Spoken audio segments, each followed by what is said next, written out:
하나님 말씀 보겠습니다. 오늘 우리가 볼 하나님 말씀은 여호수아 6장 1절에서 5절 말씀입니다.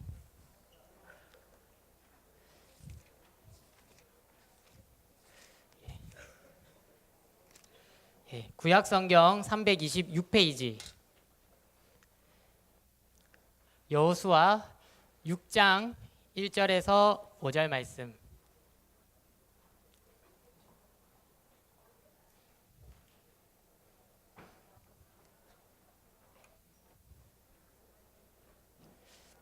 다 찾았습니까? 자, 그러면 한 목소리로 1절에서 5절 말씀을 같이 읽겠습니다. 시작.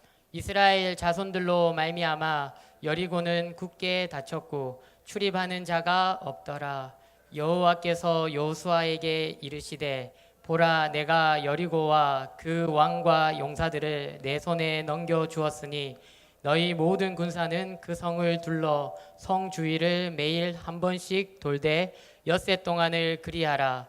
제사장 일곱은 일곱 양각 나팔을 잡고 언약궤 앞으로 나아갈 것이며 일곱째 날에는 그 성을 7번 돌며 그 제사장들은 나팔을 불 것이며 제사장들이 양각 나팔을 길게 불어 그 나팔 소리가 너희에게 들릴 때에는 백성은 다 큰 소리로 외쳐 부를 것이라.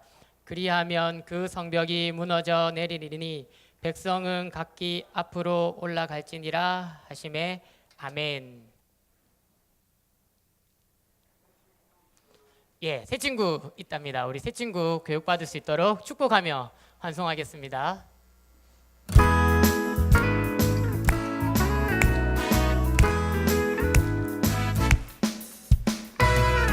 축복합니다. 주님의 이름으로 축복합니다. 주님의 사랑으로 이곳에 모인 주의 거룩한 자녀에게 주님의 기쁨과 주님의 사랑이 충만하게 넘치기를. God bless you. God bless you. 축복합니다. 주님의 사랑으로. 환영하고 축복합니다. 교육도 잘 받고 오세요. 우리 친구들에게 이제 추석 명절인데, 와, 근데 대단하다. 시험 기간인 걸로 알고 있는데 그런데도 새 친구가 있고 전도한 친구들이 있어요. 시험 기간인 줄 아는데도 이렇게 많은 친구들이 예배를 사모하여서 하나님을 예배하러 이 자리에 이렇게 모였습니다. 감사하고 감동적이네요. 이제 추석 명절을 앞두고 있는데 추석 명절에 우리 친구들에게 소개할, 우리 친구들이 볼만한 영화 한 편을 소개할까 해요. 안시성이라고 그 조인성이 안시성주인 양만춘 역할을 맡은 그 사극 역사극입니다. 강사님이 오늘 안시성 이야기를 잠깐 해주려고 하는데 화면을 좀 넘겨주시겠어요? 제가 포인터가 없어가지고. 저기 AD 645년에 당나라가 고구려를 쳐들어와요. 그런데 당나라는 그 당시에 어떤 나라인가 하면은 어떻게 보면 아시아에서 가장 강력한 패권 국가이고 전 세계적으로 봤을 때도 그 당시에 서양에 로마가 있었지만 로마도 이방의 침략을 받아가지고 약해지고 나라들이 나눠질 때거든요. 세계사를 배우는 친구들은 공부할 거예요. 어떻게 보면 그런데 당나라는 세계에서 가장 군사력으로는 강력한 나라라고 해도 아마 틀릴 말이 아닐 거예요. 그런데 바로 그 당나라가 세계 최고로 강한 나라가 50만 대군을 이끌고 고구려를 침략합니다. 그것도 당태종 황제가 직접 50만 규모의 군사를 이끌고 고구려를 침략합니다. 그 대군 앞에 선수무책이죠. 막을 수 있겠어요? 가는 성마다 무너지고 하는 전투마다 그 고구려가 대패를 해요. 그 앞에 전투에서는 10몇만 명. 고구려 입장에서 우리나라는 그렇게 큰 나라가 아니었잖아요. 그 당시에 고구려는 연개소문 전이기 때문에 큰 나라가 아니거든요.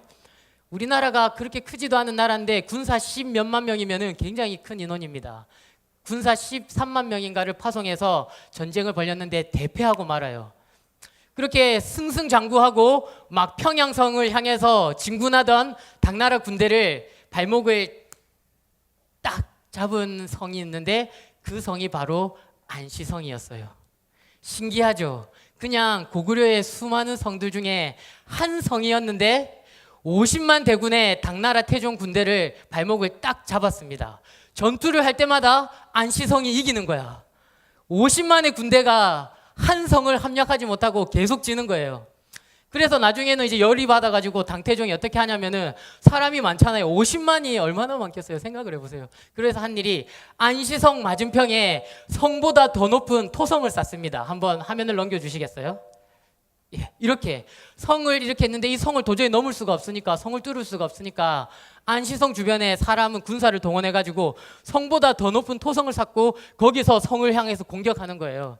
그런데 전쟁 중에 그만 이 토성의 일부가 무너지고 혼란 가운데 고구려 군사가 당나라를 물리칠 뿐만 아니라 이 당나라 군인들이 힘들게 지은 이 토성마저도 점령해가지고 당나라 진이 더 뒤로 후퇴할 수밖에 없었어요. 무슨 말인고 하면은 전쟁을 할 때 성을 보호막 삼아서 싸운다는 게 얼마나 유리한 일인가. 안시성은 고구려의 많은 성 중에서도 그냥 한 성이었어요. 우리로 치면은 뭐 부산같이, 사하국같이. 그런데 이 한 성이 그 성벽이라고 하는 그 어드밴티지, 전투에서 싸움에서의 이로운 점을 잘 활용해서 전쟁을 결사의 각오를 하고 싸웠겠죠. 전쟁을 잘 수행했을 때 50만 대군인 당나라 군대를 물리쳤다고 하는 것입니다. 88일 동안 수차례 안시성을 공격했지만 결국 안시성의 벽을 넘지 못하고 겨울이 오고 이제 군량미도 떨어지고 빨리 이 성을 점령해야지 그 성에 있는 것을 약탈하고 그 성에 있는 곡식을 약탈해가지고 또 그 다음 전투로 나가고, 그 당시 전쟁은 그렇거든요. 할 수 있는데 88일 동안 안시성을 점령 못하니까 군인들도 배고프고 겨울은 오고 추워서 하는 수 없이 당나라 군대는 후퇴할 수밖에 없었어요. 한성 안시성이 50만 당나라 군대를 물리친 것입니다. 자, 이 말을 하는 것은 방금 말한 것처럼 성을 가지고 싸울 때 그렇게 중요하다는 거예요. 성이 전쟁을 할 때 그렇게 크다는 거예요. 그런데 오늘 이스라엘 백성이 이와 똑같은 상황이에요. 그런데 입장만 정반대입니다. 우리가 읽은 1절 말씀이죠. 이스라엘 자손들로 말미암아 여리고는 굳게 닫혔고 출입하는 자가 없었더라. 지금 약속의 땅으로 들어가기 위해서 이 여리고 성을 넘어야 되는데 여리고 성문이 굳게 닫혔어요. 이스라엘 백성은 여리고 성 맞은편에 진을 치고 있습니다. 일촉즉발의 긴장 상황. 약속의 땅으로 들어가려면 여리고를 넘어야 되는데 여리고는 가만히 있습니까? 여리고 성문은 굳게 닫혔어요. 최선의 방벽을 다하고 이스라엘이 이렇게 대비하기 위해서 여리고 사람들이 준비하고 있어요. 자, 이런 상황에서 이스라엘 백성이 어떻게 해야 될까요? 이스라엘 백성에게 필요한 것이 무엇일까요? 이 상황에서 하나님께서 여호수아에게 말씀하십니다. 오늘 우리가 읽은 말씀이 그 말씀이에요. 상황을 생각하면서 하나님의 말씀을 2절부터 5절까지 우리 같이 한번 다시 읽어볼게요. 예, 말씀을 띄워주시고 2절부터 같이 읽겠습니다. 하나님의 말씀입니다. 시작. 여호와께서 여호수아에게 이르시되 보라, 내가 여리고와 그 왕과 용사들을 내 손에 넘겨 주었으니 너희 모든 군사는 그 성을 둘러 성 주위를 매일 한 번씩 돌되 엿새 동안 그리하라. 여기까지. 아멘. 그리고 7째 날에는 7바퀴를 돌고 너희들은 조용할지며 7째 날 7 제사장들이 나팔을 크게 불 때 큰 소리로 외쳐 이르라. 여리고 성이 무너질 것이요 너희는 진군할 것이다. 이것이 하나님의 말씀이었어요. 자, 하나님의 말씀을 여호수아가 들었어요. 우리 친구들이 만약 그 자리에 있었으면 어떻게 했을 것 같아요? 혹은 오늘날 뭐 육군 참모총장 같은 사람이 이 시대에 지금 이스라엘 백성 가운데 있었다면 어떻게 했을까? 우리 친구들이 이스라엘 백성들 가운데 있었다면 어떻게 반응했을 것 같아요? 6일 동안 성을 한 바퀴씩 돌라고요? 7일째는 성을 7바퀴 돌라고요? 제사장들이 나팔을 불 때 큰 소리로 외치라고요? 여호수아가 미친 거 아닙니까? 하나님이 이상한 거 아닙니까? 그러지 않겠어요? 말이 안 되잖아요. 어떤 사람은 말합니다. 지금 우리에게 필요한 것은 여리고 성벽을 무너뜨릴 투석기입니다. 여리고 성의 저 높이와 저 두께를 생각했을 때 최소한 10톤의 무게로 여리고 성벽을 때릴 수 있는 투석기가 필요합니다. 빨리 기술자들을 시켜서 투석기를 만들어야 됩니다. 어떤 사람은 말합니다. 교회에게 필요한 것은 여리고성을 도는 게 아니에요. 지금 여리고성을 도는 게 중요한 게 아니라 지금 성벽에서 분명히 우리에게 화살을 쏠 텐데 우리가 그 화살을 막을 방패를 만들어야 됩니다. 빨리 군사를 투입해가지고 산에 가서 나무를 해서 나무를 깎아서 화살을 막을 수 있는 방패를 만드는 것이 이 전쟁의 승리의 관건입니다. 그러지 않겠어요? 예, 그랬을 것 같아요. 당연하지. 생명을 걸고 하는 싸움인데 이게 그냥 뭐 어린애 장난입니까? 축구 시합입니까? 이 싸움에 따라서 사람이 살고 죽는 일인데 사람들이라면 오늘날 사람들이라면 그렇게 했을 거예요. 그러나 다행히 여호수아와 이스라엘 사람들은 믿음의 사람들이었어. 그들은 하나님이 말씀하실 때 그 말씀을 믿었고 그 말씀대로만 움직이고 순종했어요. 하나님의 계획이 실패하면 어떡하나 대책을 세우느라 바쁘지 않고 만약 이것이 안 통하면은 이렇게 해야지, 만약 안 무너지면은 또 이렇게 한번 해봐야지, 플랜 B를 세우느라고 분주하지 아니하고 여호수아와 이스라엘 백성들은 오직 하나님이 말씀하신 대로 하나님이 분부하신 대로만 하나님을 믿고 그 말씀에 순종해서 나아갔습니다. 결과가 어떻게 됐을까요? 우리가 보는 것처럼, 우리가 아는 것처럼 7번째 이스라엘 백성들이 지죽은 듯이 조용하게 그날도 여리고성을 7바퀴를 다 돌았습니다. 하나님의 제사장들이 7 양각 나팔을 불고 큰 소리로 나팔을 불 때 모든 백성이 큰 소리로 외치자 여리고성은 무너졌고 이스라엘 백성은 무너진 여리고성으로 진군하여 갔습니다. 만약 우리가 그 자리에 있어서 여리고 사람들의 표정을 봤다면, 만약 우리가 그 자리에 그 시간에 있어서 여리고 사람들의 얼굴을 볼 수 있었다면 두려움과 공포에 사로잡혀서 혼이 나가서 넋이 나가서 떨고 있는 혼비백산하고 아연질색한 사람들의 얼굴을 우리가 볼 수 있었을 거예요. 그날 여리고성 사람들은 단 한 사람도 살아남지 못했고 이스라엘 사람들은 그날 피를 흘리지 않았어요. 하나님의 말씀에 순종했을 때, 하나님을 믿었을 때. 자, 이제부터가 근데 진짜입니다. 오늘 설교는 지금부터가 진짜예요. 오늘 말씀은 지금부터가 중요해요. 자, 그러면 우리가 이런 일이 일어났다는 걸 알았는데 과연 이 이야기로부터 우리가 무엇을 배우고 무엇을 알 수 있느냐는 거야. 여러분, 우리가 여리고성 전투에 대해서 들었고 이스라엘의 승리에 대해서 들었는데 과연 이 일이 나에게 어떤 의미로 다가오고 나는 이것을 어떻게 이해하고 나에게 어떤 교훈과 가르침을 주는가? 이런 교훈을 받을 수 있어. 이런 교훈을 받습니다. 하나님은 정말 살아계신 하나님입니다. 하나님에게는 불가능한 일이 없어요. 하나님의 말씀을 믿고 순종하여 나아갈 때는 모든 일이 가능한 것입니다. 내게 능력 주시는 자 안에서 내가 모든 것을 할 수 있는 것입니다. 주님, 대학 입시 기간입니다. 우리 믿음의 자녀들에게 명문대학을 주시옵소서. 이 산지를 우리에게 주시옵소서. 주님, 중간고사 기간입니다. 주님, 나에게 승리를 주시옵소서. 내가 바라는 저 산지, 저 점수를 나에게 주시옵소서. 주님, 내일 축구 시합, 결승 시합이 있는 날입니다. 내가 보니까 저 팀은 다 하나님을 안 믿는 이방팀이에요. 이교팀이에요. 그러나 우리 팀은 무려 한 명 선수 빼고는 전부 다 하나님을 믿는 선수 팀입니다. 주여, 하나님이 이기신다는 것을 보여주시옵소서. 주님, 믿는 자에게 능치 못함이 없다는 것을 보여주시옵소서. 우리에게 이 승리의 시합을 주시옵소서. 아픈 사람이 있을 때도 뭐 그렇게 믿을 수 있겠죠. 기도할 수 있겠죠. 하나님, 능치 못함이 없는 줄 믿습니다. 하나님, 병원도 많고 약도 많지만 살아계신 하나님을 믿습니다. 의지합니다. 하나님, 고쳐 주시옵소서. 아멘? 아멘입니까? 저는 아멘입니다. 그런데 우리가 여기까지만 알면 절반만 아는 거예요. 우리가 이런 것만 배우고 느낀다면은 껍데기만 아는 겁니다. 우리는 겉모습만 받고 아직 알맹이를 이해하지 못했어요. 오늘 여리고 이야기에는, 여리고성 전투에는 우리가 방금 배울 수 있는 그런 교훈도 있죠. 그것보다 더 진짜 알맹이가 있어. 진짜 우리에게 주시는 하나님의 메시지가 있어요. 그것을 알기 위해서는 여리고 전체 이야기가 무엇인지, 지금 출애굽과 광야와 가나안 정복의 이야기가 무엇인지 우리가 그 전체 이야기를 이해해야 돼요. 자, 그러면 그 전체 이야기가 뭐냐?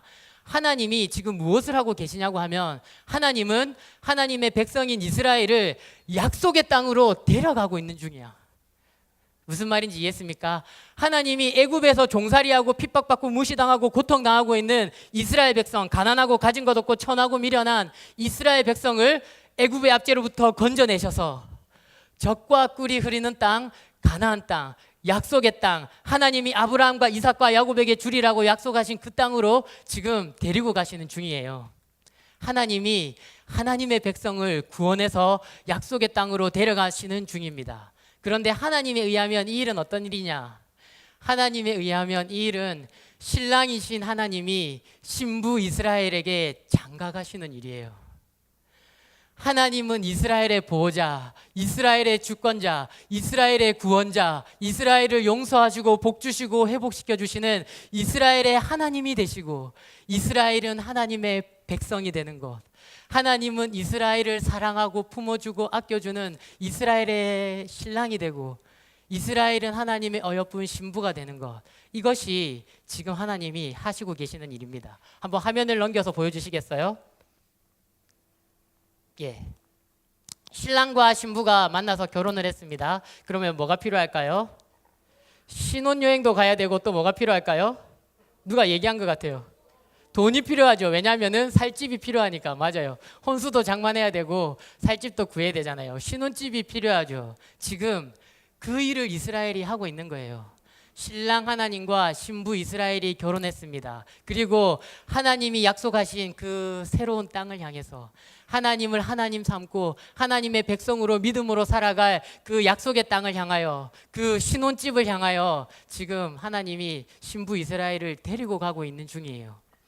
이것을 할 때 우리가 여리고성의 진짜 의미를 알 수 있어요. 이것을 생각할 때에. 자, 우리 친구들은 결혼할 때 배우자가 어떤 거를 볼 것 같아요?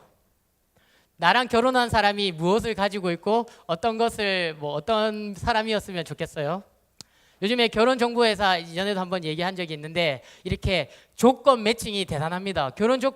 강사님 듣고 깜짝 놀랐는데 결혼정보회사의 회원들이 그냥 강도사님 같은 사람들이 아니래. 나이는 있지만 결혼을 못 해가지고 커플 좀 맺게 해주세요, 이런 사람들이 아니라, 결혼정보회사의 회원들 중에는 사장님, 대기업의 자손들, 명문대 대기업의 2세들, 명문대 졸업생들, 사회 엘리트들, 의사들, 의사 지망생들, 이런 사람들이 많대요. 뭐냐면 이제 조건을 맞춰주는 거거든, 서로에게. 이 정도 학벌에, 이 정도 재산에, 이 정도 생각에, 이 정도 외모에, 이 정도 생각에. 예. 저는 절대로 아무리 부자라도 머리가 없는 사람은 안 돼요. 저는 아무리 똑똑해도 성격이 급한 사람은 안 돼요. 막 이런 거 있잖아. 우리 친구들은 내 남자친구가, 여자친구가, 아직 연애는 안 되지만, 아니면 내 미래의 배우자가 어떤 사람이었으면 좋겠어요? 그러면 하나님은, 신랑이신 하나님이 신부 이스라엘에게 요구하시는 것은 무엇일까요?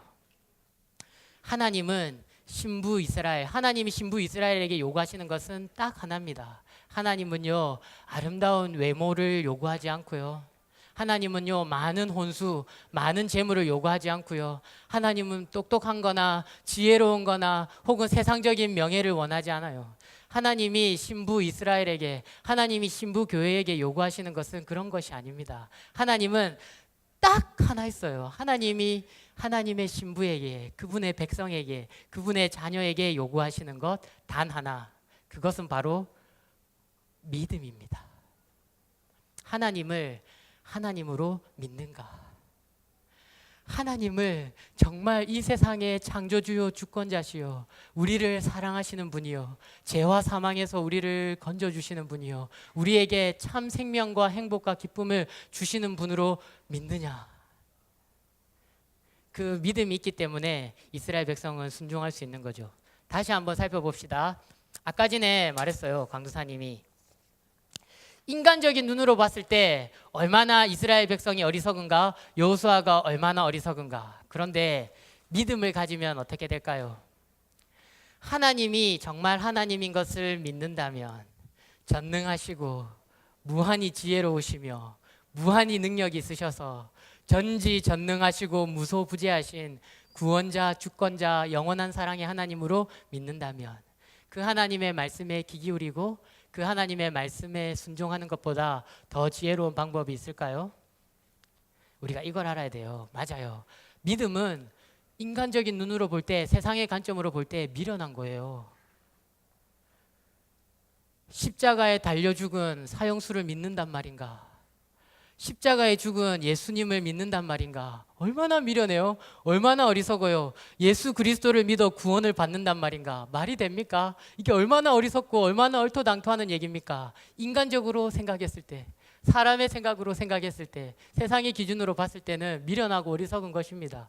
그러나 하나님이 정말 하나님이라면, 하나님의 미련한 것은 인간의 지혜로움보다 더 지혜롭고 하나님의 약한 것이 인간의 강함보다 더 강합니다. 믿음은 사람의 눈으로 보기에는 미련한 것이지만, 믿음은 사람의 눈으로 보기에는 어리석은 것이지만, 믿는 자에게는, 하나님이 하나님 되심을 믿는 자에게는 믿음은 가장 지혜로운 것이요, 믿음은 가장 강력한 것이요, 믿음은 살아계신 하나님의 능력을 경험하는 순종으로 우리를 이끌어주시는 유일한 힘입니다. 왜 순종하지 않는가? 왜 순종할 수 없는가? 왜 하나님을 위해서 살지 못하는가? 우리가 아직 하나님을 잘 믿지 못하기 때문이에요. 하나님을 믿기는 믿는데 조금만 약하게 믿기 때문이에요.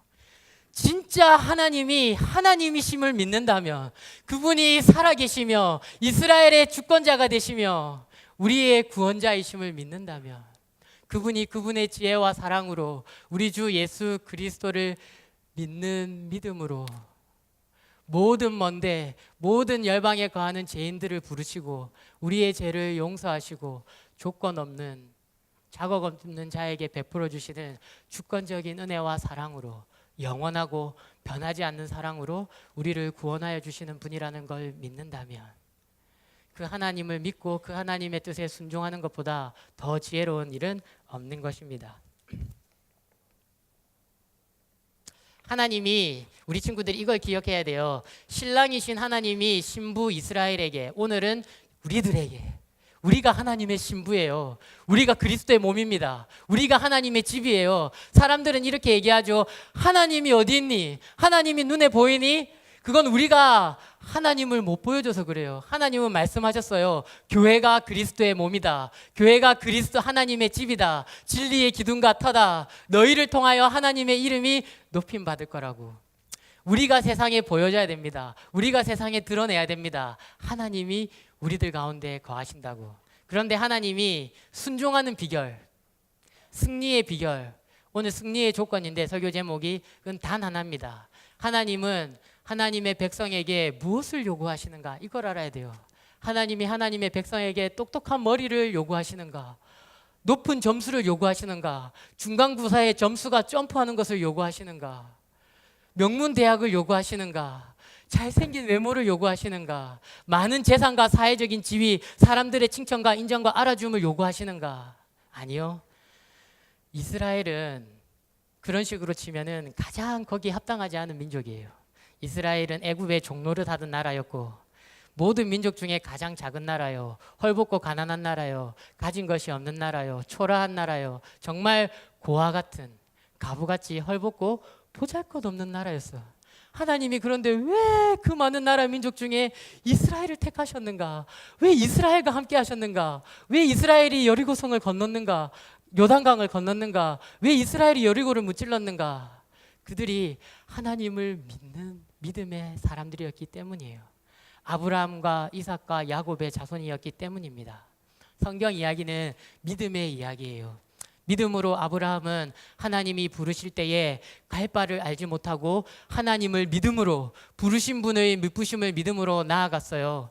자기의 나이가 많아서, 사라의 나이가 많아서 도저히 자녀를 낳을 수 없는 상황인 줄 알지만, 모르지 않지만 믿음으로 약속하신 분의 미쁘심을, 믿음으로 하늘의 별과 바다의 모래같이 많은 자녀들의 아버지가 되었어요.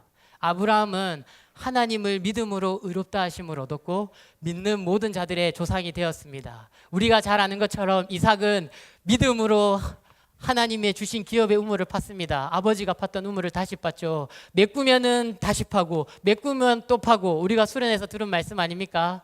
믿음으로 이삭은 하나님의 약속의 우물을 팠어요. 그리고 물을 얻었죠. 야곱은 어때요? 야곱은 믿음으로 자격 없음에도 불구하고 어디 찾아가 장자권을 본단 말입니까? 어디 속이는 자가 발꿈치를 잡는 자가 하나님의 언약 후손이 된단 말입니까?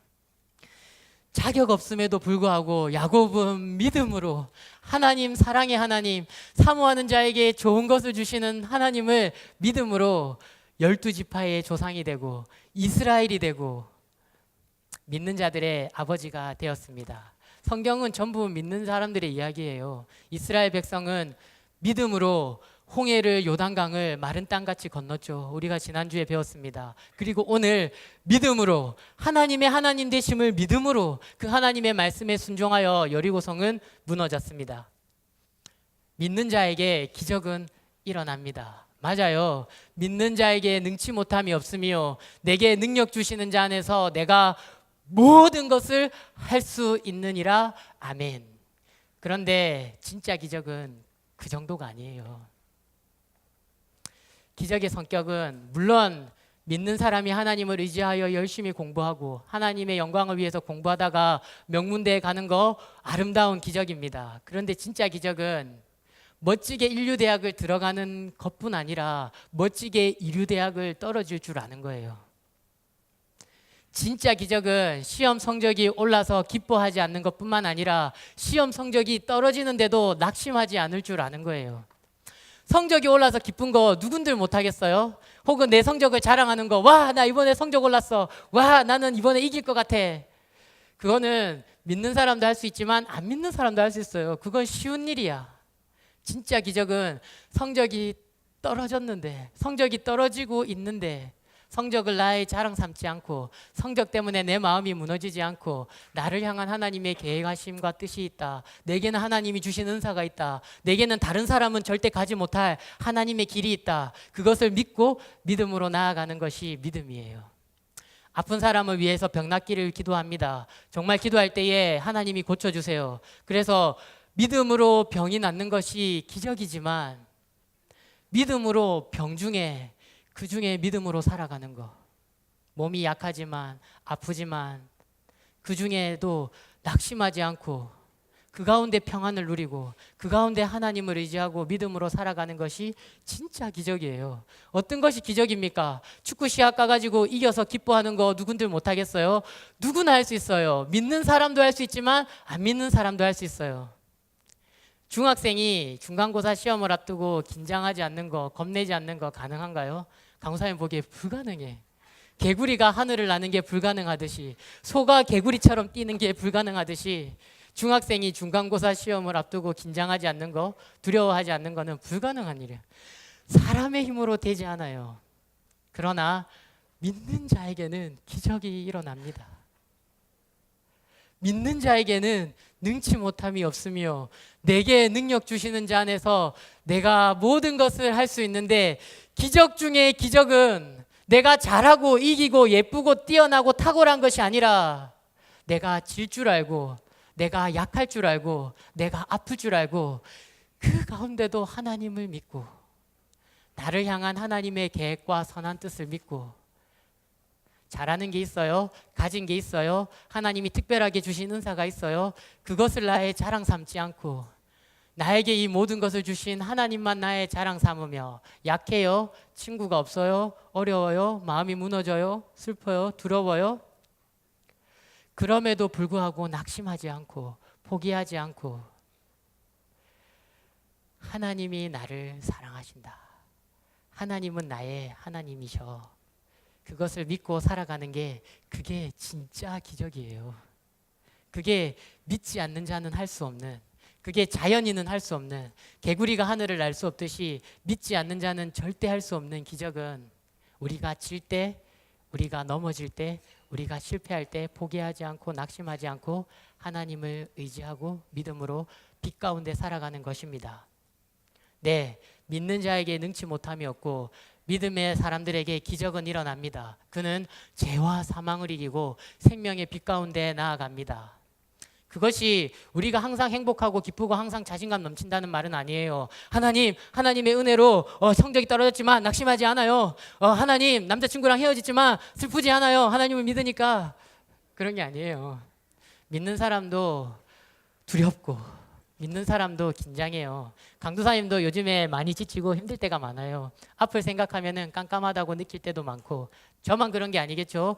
믿는 사람도 우울증에 걸리고 불면증에 걸리고, 믿는 사람도 만성 두통에 시달리고 긴장하고 두려워하고 스트레스 받고, 믿는 사람도 왕따 당하고, 믿는 사람도 어려움을 겪어요. 그러나 진짜 기적 중에 기적은 바로 이것입니다. 그럼에도 불구하고 우리가 하나님을 믿는다는 거, 그게 기적이에요. 그 믿음이 순종의 힘입니다. 어떻게 이러한 고난 중에 하나님을 찬송할 수 있는가? 어떻게 죄와 사망이 실제하는 이 거친 세상을 살아가면서 그분께 감사할 수 있는가? 믿는 자에게 능치 못함이 없고 내게 능력 주시는 자 안에서 내가 모든 것을 할 수 있는데, 기적 중에 기적, 세상을 이기는 기적은 우리의 믿음입니다. 고난 당하지만, 불면증, 우울증을 경험하지만, 왕따를 당하지만, 마음이 찢어지지만 미워할 수밖에 없는 그 사랑을 사랑하고, 하나도 사랑스럽지 않은 저 친구를 사랑하고, 도저히 함께할 수 없는 그 사람과 하나 되며 하나님께 감사하고 하나님을 찬양하며 살아가는 우리가 진짜 믿음의 기적인 줄 믿습니다. 그런 저와 우리 친구들의 삶이 되기를 주님의 이름으로 축복합니다. 아멘.